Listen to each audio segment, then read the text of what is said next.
You know that feeling like you've got way too many tabs open in your brain? You're juggling work, family, that never-ending to-do list. It's just a lot. It can feel like you're on this crazy roller coaster and you can't find the exit.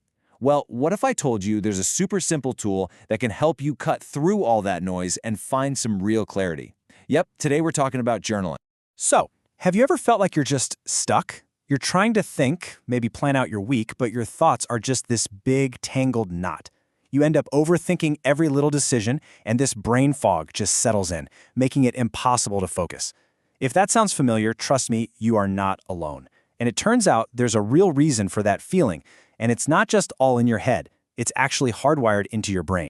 Yeah, that whole feeling of being completely overwhelmed, it's not just a bad mood. It's a straight-up biological reality. Your brain, believe it or not, is literally not built to think clearly when it's swimming in emotions. And the science behind why that happens is, well, it's pretty fascinating stuff. It gives us a peek right into how our minds are wired. Okay, so let's get into it. The battle inside your head. It turns out there's basically a constant tug of war going on in there between two totally different systems. Think of it like your heart versus your head, or your feelings versus your logic. And if you want to get a handle on it, first you got to understand who the players are. So let's meet the two main players. On one side, you've got the limbic system. Just think of this as the feeler. It's the old, primal part of your brain that just reacts with raw emotion. Fear, anger, joy, all that stuff. And on the other side, that's your prefrontal cortex, the thinker. This is the brain's CEO. It's the fancy, modern part that does all the heavy lifting. Logic, planning, language. The problem is, these two do not always get along. And really, it all boils down to this one simple idea. Whenever you are emotional, you can't think very well. I mean, that's the whole game right there. When the feeler gets all fired up and goes into overdrive, it basically hijacks the thinker. It just shuts it down, making it almost impossible to get to that logical, rational part of your brain. I mean, think about it. The last time you saw someone really angry, were they speaking in like complex, eloquent sentences? Probably not, right? They're probably repeating the same few words over and over. That is a perfect real-world example of the emotional brain just taking the wheel and kicking the language and logic part right out of the driver's seat. So we've got this battle in our heads, this flood of emotion that just drowns out our logical thinking. So what do we do about it? How do we restore that balance? Well, the answer is actually way simpler than you might think. It can be as simple as picking up a pen and writing. Okay, so here's the magic trick. Journaling, at its core, is all about using words, language. And which part of the brain is in charge of language? That's right, the thinker, your prefrontal cortex. So when you start writing or even just talking about what you're feeling, you are literally forcing your brain to switch gears. You're shifting power away from that emotional feeler part and handing it over to the logical thinker part.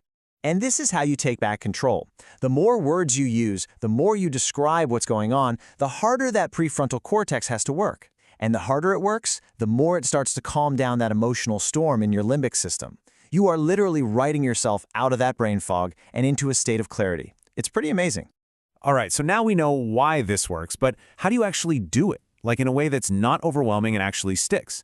Well, that's where this simple 3C framework comes into play. It's a super straightforward method. The 3 C's are collect, consolidate, and connect. This whole thing is designed to turn journaling into a habit you can actually keep, and one that's really powerful. It's a little process that takes you from having all these jumbled thoughts to getting some serious self-awareness. So, step one is collect. This is all about just grabbing those thoughts as they pop into your head, before they vanish. Like that brilliant idea you have in the shower and then totally forget 2 minutes later, or that little realization that hits you in the middle of a conversation. This step is about capturing that. Don't worry about making it perfect or pretty. Just think of it as a quick, messy brain dump. And the best part about this collect step is how easy it is to fit into your day. Seriously, just send a quick WhatsApp or text message to yourself. Leave yourself a voice note while you're driving. Jot something down on a sticky note. Whatever works. The goal isn't to write a novel. It's just to create a little trail of breadcrumbs for yourself to look at later. Okay, then we have step 2, consolidate. This is pretty simple. It's where you take all those little scattered notes from your day, the text, the voice memo, the sticky note, and you bring them all together into one place. Maybe you flesh them out a little, add some more detail, and look, this is a great practice on its own. But this isn't where the real power is unlocked. Because just getting your thoughts down on paper is great, don't get me wrong, but the true, mind-blowing power of journaling comes from what you do next. The final step is where you stop just being a reporter of your own life and start becoming an interpreter. This is really what it's all about, unlocking self-awareness. This last step is what transforms journaling from just, a nice little habit into an incredible tool for self-discovery.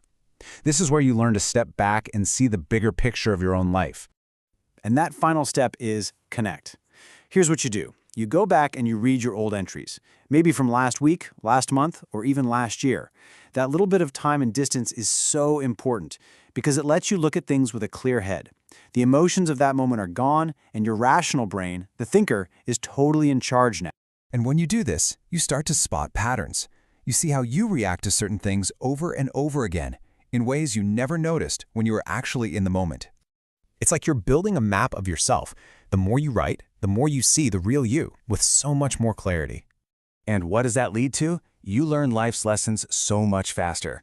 It's like getting a cheat sheet for your own personal growth.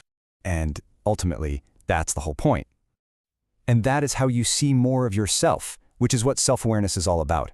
You're not just clearing out the mental clutter, you're actually getting to know yourself on a way deeper level.